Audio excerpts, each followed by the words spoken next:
Hello guys, आज माझी छोटी मुलगी मला बोलली चल ना मम्मी आपण कुठेतरी फिरायला जाऊया. मम्मी बोली कुठे जाऊया. मग ती बोलली की आपण बोरिवलीला जाऊया. मम्मी बोलली ठीक आहे ओके. आणि आम्ही अशी तयारी करून बोरिवलीला निघालो. मग बाहेर पडल्यावरती तिला नवीन ऑटोच पाहिजे होती. त्यामुळे खूप वेळ उन्हातान्हात फिरून मग आम्हाला एक जुनीच ऑटो मिळाली, नवीन काय मिळाली नाही.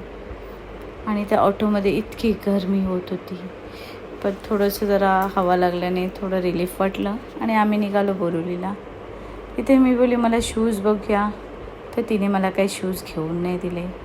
मग त्यानंतर मी बोली मला बॅग तरी बघूया, म्हणून मी बॅग बघण्यासाठी गेली मिनीसॉमध्ये, पण बॅग पण नाही मिळाली. मग मी टिफिन बघत बसली. मग तिची पण शॉपिंग चालू झाली. मम्मी मला सिप्पर घे, पण मला काहीच नाही घेतलं, म्हणून मी पण तिला काहीच घेऊन दिलं नाही.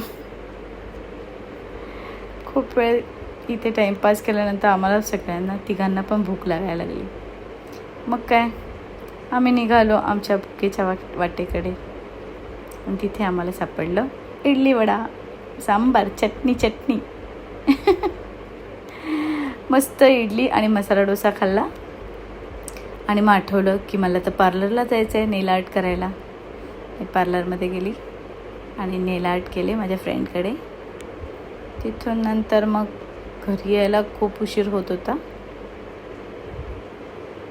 मग मी घरी आले आणि मग पटापट एक मेथीची भाजी आणि 2-3 रील पण काढल्या. थोडा तर टाईमपास झाला पाहिजे ना, म्हणून मी 2-3 रील पण काढत बसली. आणि मग जेवताना छान अशी सुंदर गाणी ऐकत माझा असा दिवस संपला. तर कसा वाटला तुम्हाला माझा मिनी ब्लॉग? Thank you, bye.